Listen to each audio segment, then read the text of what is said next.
Welcome to our continuing series, Fine Poetry, Poems that Touch Deeper Chords.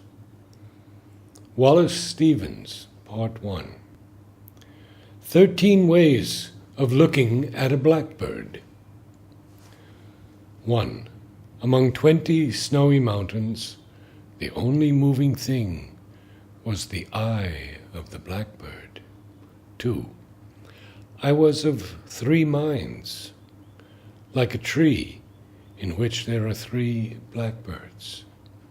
3. The blackbird whirled in the autumn winds. It was a small part of the pantomime. 4. A man and a woman are one. A man and a woman and a blackbird are one. 5. I do not know which to prefer, the beauty of inflections or the beauty of innuendos, the blackbird whistling or just after. 6. Icicles filled the long window with barbaric glass. The shadow of the blackbird crossed it to and fro, the mood traced in the shadow an indecipherable cause. 7. O thin men of Haddam, why do you imagine golden birds?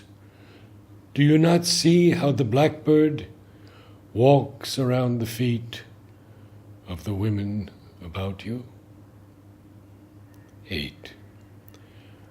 I know noble accents and lucid, inescapable rhythms. But I know, too, that the blackbird is involved in what I know.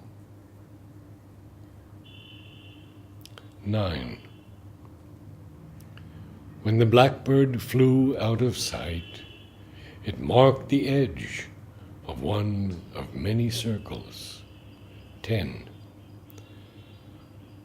At the sight of blackbirds flying in a green light, even the bawds of euphony would cry out sharply. 11. He rode over Connecticut in a glass coach. Once a fear pierced him, in that he mistook the shadow of his equipage for blackbirds. 12. The river is moving.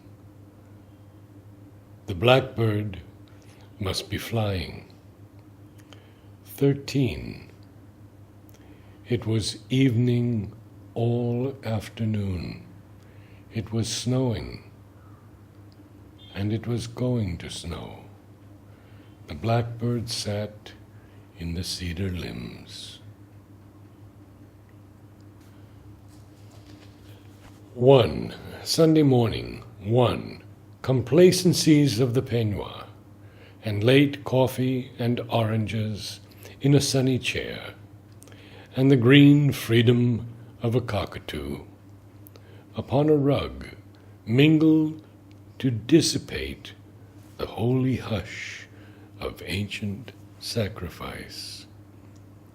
She dreams a little, and she feels the dark encroachment of that old catastrophe.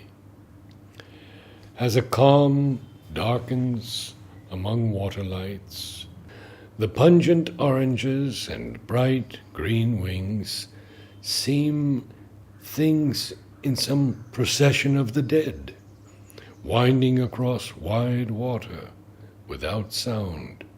The day is like wide water without sound, stilled for the passing of her dreaming feet over the seas to silent Palestine, dominion of the blood and sepulchre. 2. Why should she give her beauty to the dead? What is divinity if it can come only in silent shadows and in dreams? Shall she not find in comforts of the sun, in pungent fruit and bright green wings, or else in any balm or beauty of the earth, things to be cherished like the thought of heaven? Divinity must live within herself. Passions of rain, or moods in falling snow, grievings in loneliness, or unsubdued elations when the forest blooms, gusty emotions on wet roads, on autumn nights, all pleasures and all pains, remembering the bough of summer and the winter branch. These are the measure destined for her soul. Jove in the clouds had his inhuman birth. No mother suckled him, no sweet land gave large-mannered motions to his mythy mind. He moved among us as a muttering king, magnificent, would move among his hinds, until our blood, commingling virginal with heaven, brought such requital to desire, the very hinds discerned it in a star.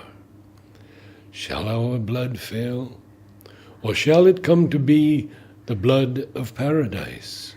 And shall the earth seem all of paradise that we shall know? The sky will be much friendlier than now. A part of labor and a part of pain,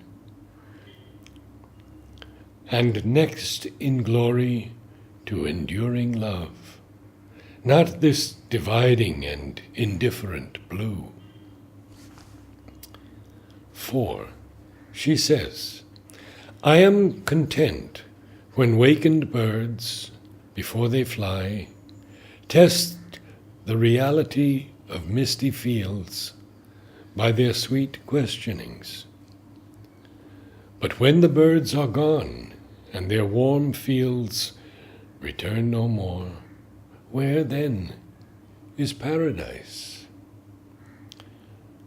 There is not any haunt of prophecy, nor any old chimera of the grave,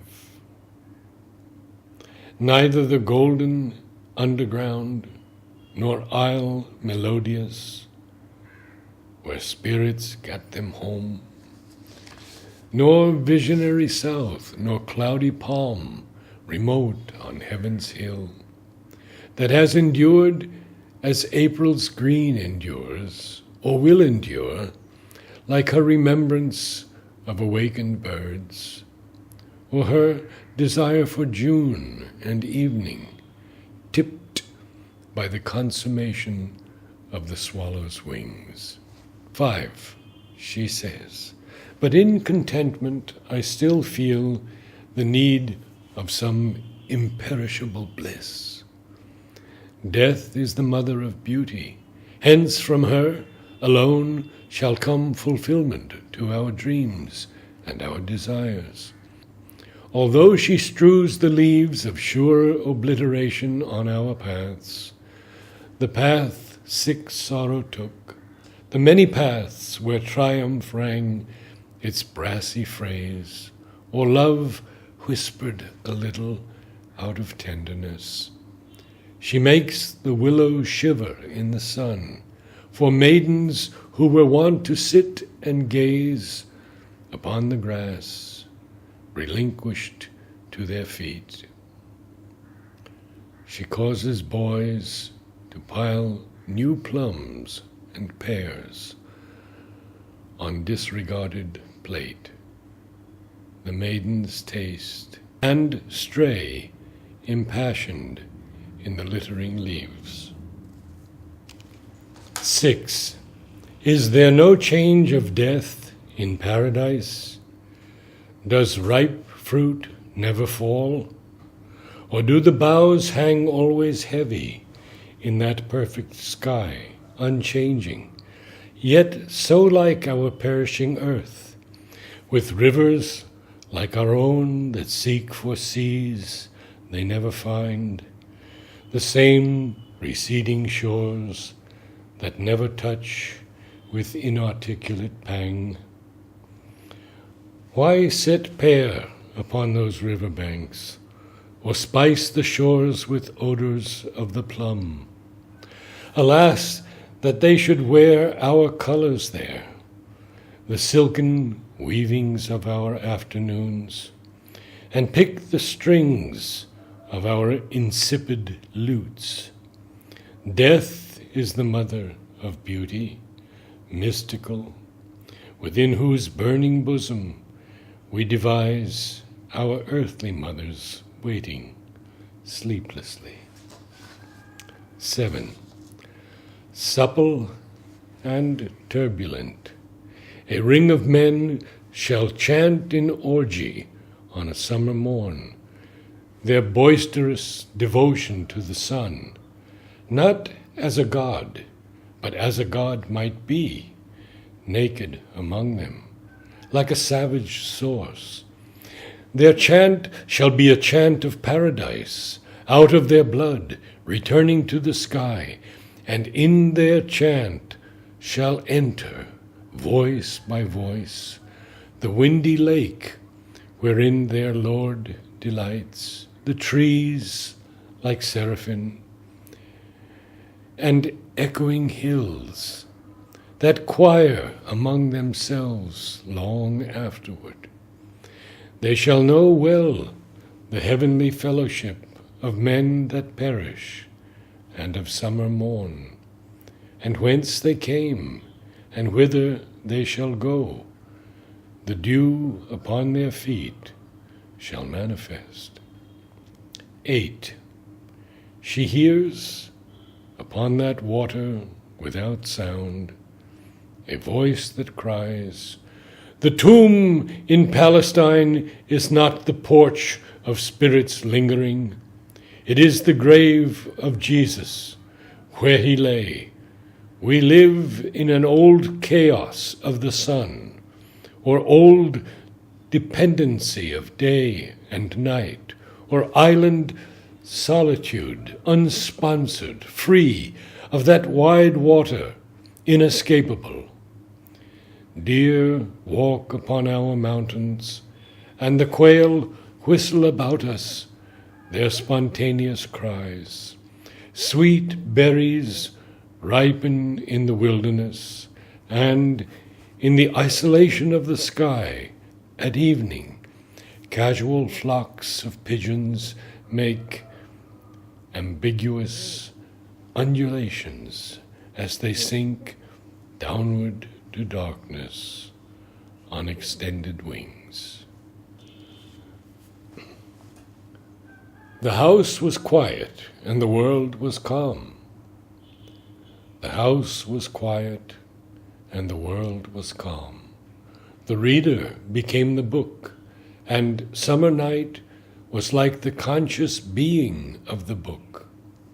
The house was quiet, and the world was calm. The words were spoken as if there was no book, except that the reader leaned above the page, wanted to learn, wanted much to be the scholar to whom his book is true, to whom the summer night is like a perfection of thought. The house was quiet because it had to be. The quiet was part of the meaning, part of the mind, the access of perfection to the page, and the world was calm. The truth in a calm world, in which there is no other meaning, itself is calm. Itself is summer and night. Itself is the reader leaning late and reading there.